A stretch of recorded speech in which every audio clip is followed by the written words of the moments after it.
so as Dan said, one of our own in terms of working for AJ Bell, and you could with good reason think, so what's this chap doing presenting amongst the fund managers? As AJ Bell is an investment platform, it's where I go to get my exposure to investment funds, to get my access to the markets as a platform rather than as an asset manager. But since 2017, we at AJ Bell have had an investments team, of which I've been a part of in recent years, and it's been a great success story actually. As you can see, we've been able to raise a really healthy level of assets through the chart on this slide, over 7 billion over the last 7 years, and also we've won a lot of awards for what we do, and we've listed a few of them there. So that's what I'm here to speak about, the AJ Bell funds themselves. And if you're unaware of them, you can find more information, of course, on the platform. But hopefully the next 13 or so minutes will give you a good idea of what we're seeking to do within the funds, and give you confidence to know whether or not they're an appropriate investment solution for yourself. So the first question, really, I mean, is relatively similar to the questions Dan was asking earlier, and certainly pertinent to anybody considering going out on their investment journey. And I'm sure many of you will have seen a similar slide before, but the question of why invest, what's the point of investing? So here we show what would happen, or what has happened over the last 24 years in terms of the price of a basket of goods that at the beginning would have cost £100, and now they cost £258. So another way to think about that is if you'd put £100 under your bed back in 1990, you've been saving it away, as apparently they still do in certain areas of the continent. But anyway, you've been saving away. You've waited until the end of last year or beginning of 2025, and out comes the £100. Well, actually, you'd have needed that to multiply to £258 over that time period to have the same purchasing power within the economy today. So clearly, holding cash is not a good answer. Now, what about bank accounts then? Because we get paid interest rates in our bank accounts. So is that a good place to put cash? And here I show what a money market sector would have returned over the same period. And the money market sector is made up of money market funds, and money market funds are essentially the highest returning vehicles for cash. So they'll be even better over time than what you'll be able to achieve on the high street. Now, maybe you've not been in a money market fund, but you have been really actively moving your money around accounts, trying to get the best deal, etc., etc. If that's you, over this time period, the chances are you probably still wouldn't be quite at that £264 level. It's very difficult to always be getting the best rates. The funds that are represented by the red line, pink line, are able to. So you're probably a fair bit below the 258, and I'm sure I would have been as well, given my inability to keep on top of the best cash rates within the market. So this creates a bit of a problem, doesn't it, in terms of how do we preserve the real value of our money? And of course, investing is a great answer to that question, as you'll see in the next chart. So there's our inflation from £100 to £258. There's our best possible return within a cash account up to £264. And here we've got the return of global equities, a phenomenal return, many multiples of that's available within bank accounts. However, there is a journey to that return. So if you look along the line, you'll see that in the first couple of years, actually, global equity markets were somewhat behind the return of inflation, of keeping the money, well, even of keeping the money under your bed. So even below £100 there at points, but yeah, below the rate of inflation, below the rate of interest you'd get in a bank account. And then further on through time, there's tech bubble around 2001, 2002. into 2003, and again, there's a big pullback in the returns of global equity markets, and that's 13 years into our time period. Then again, in 2009, the financial crisis, nearly 2 decades into our time periods, equity market returns are back broadly in line with what cash returns would have done. Obviously, it's been a very different journey, and the journey since has been incredibly strong, as you can see. But there have been points on that journey as well, a big pullback at the outbreak of COVID, and also another pullback in 2022 as interest rates rose and companies struggled to adapt, or the valuations of companies suddenly contracted on the back of those interest rate rises. So the point here is that yes, the returns have been spectacular overall over that 35-year period, but the journey has been very, very volatile. And that's why we exist at AJ Bell, is we recognize the need to, or AJ Bell Investments even, we recognize the need to be invested in the market, but we recognize that the journey is something that needs to be managed quite carefully. So what's our mission at AJ Bell Investments?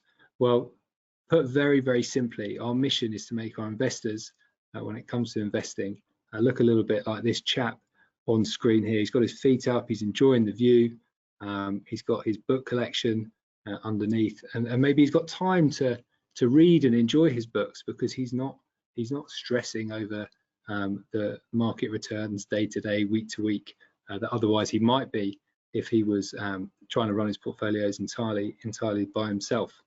And how do we do that then? How do we try and make our investors look as relaxed as this chap? Well, we have 3 central tenets to our investment process, and they are that we seek to invest simply, at a low cost, and to be transparent. Now, what does that all mean? Well, from a simple or simplicity perspective, if you invest in one of our funds, you get an instant portfolio that's globally diversified. So we've heard about the benefits of diversification from a number of speakers already this evening, and within straightforward assets. So not in private equity or illiquid bonds or things like that, but actually no, in standard government or high quality corporate bonds, or in the stocks and shares of companies as well. So relatively simple approach in terms of our asset allocation to assets. And then low cost. This is really important, we think. The only one thing that you can control in terms of the performance of your portfolio is the amount that you pay for said performance. So we're entirely invested within low cost passive strategies.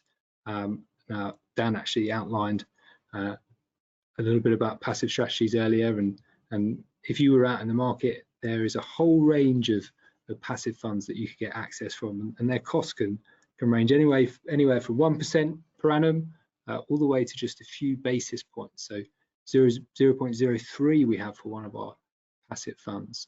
And overall, as we put all of our asset classes together and all of our passive funds together into our AJ Bell funds, which I'll come on to in a moment, the cost of our AJ Bell funds, which includes those underlying constituent fund costs, is just 0.31%.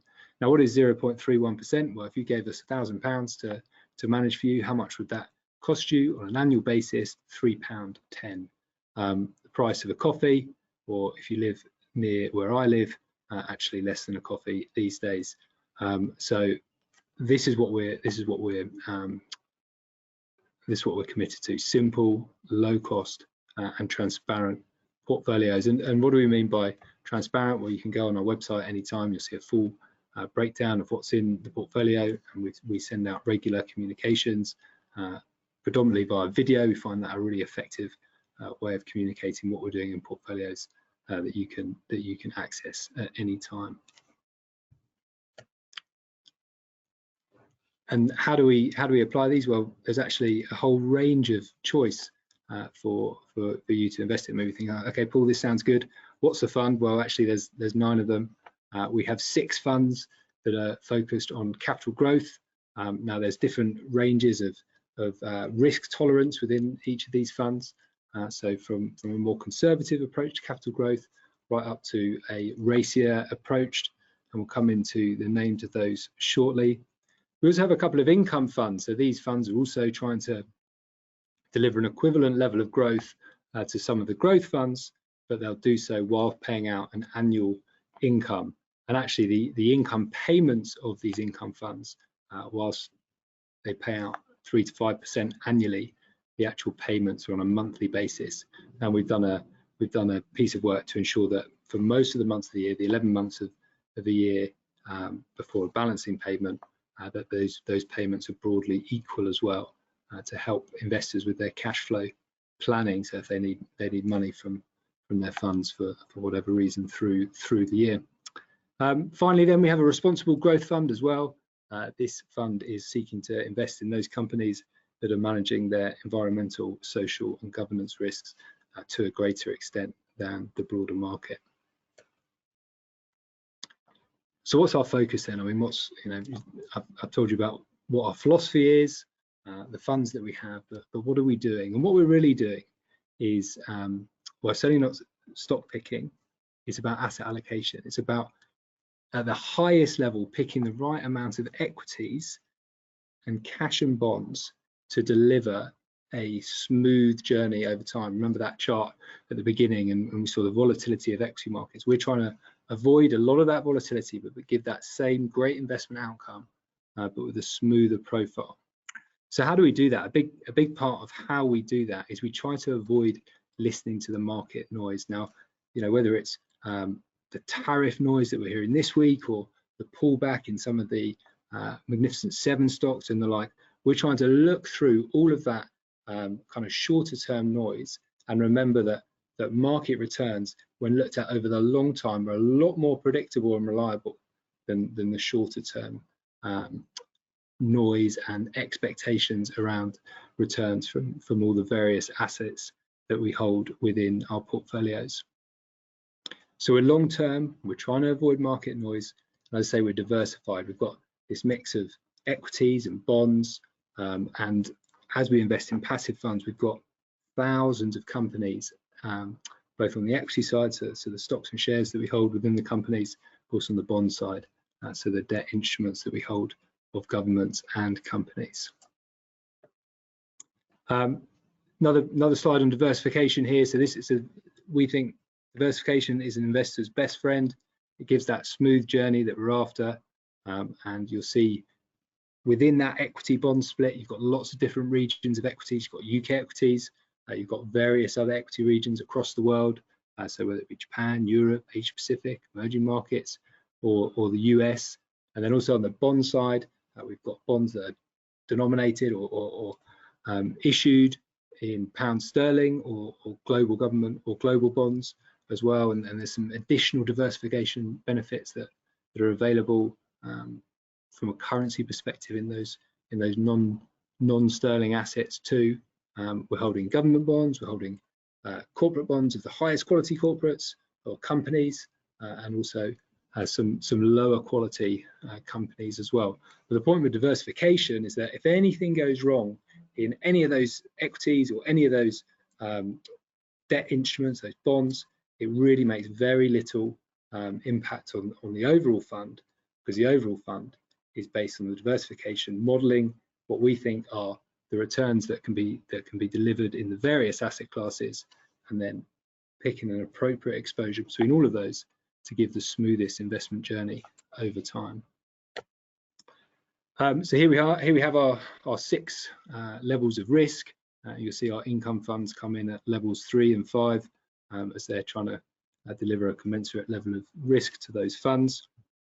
And what we do here is we model what we think what our return expectations are for all those underlying asset classes, and then we use a model that then creates this, what we call an efficient frontier of return. So the most amount of return for the smallest amount of risk, and how we can combine all those various asset classes based on their historic returns, their forward-looking return expectations, their historic volatility, and also their correlation with other asset classes, because remember, it's all about smoothing out that journey over the long term.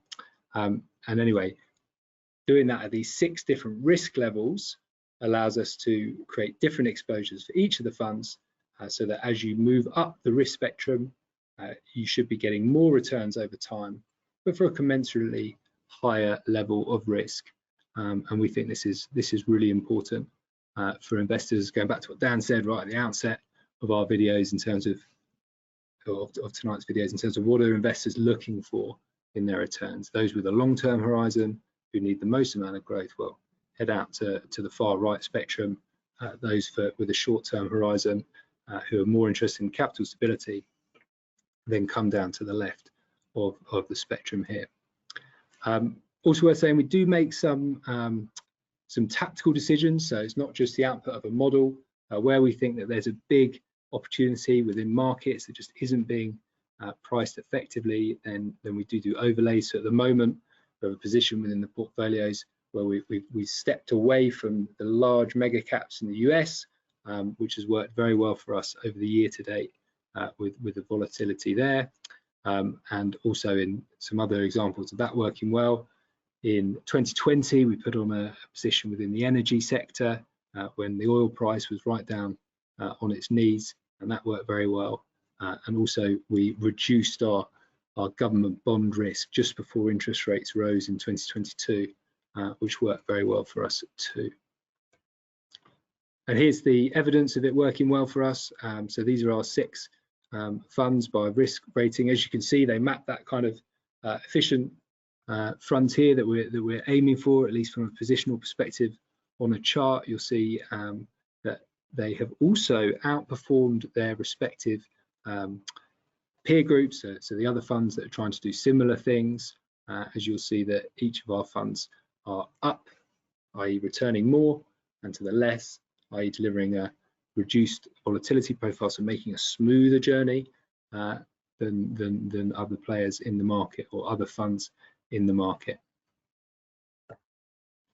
So that's it from me, apart from to remind you what our AJ Bell Investments department is all about. We're all about simple, low-cost, transparent investing. We're trying to take the stress out of investing. We want our investors to be relaxed, like the chap in the picture earlier. We've got a full range of funds depending on risk appetite, and we have a high emphasis on diversification within our portfolios.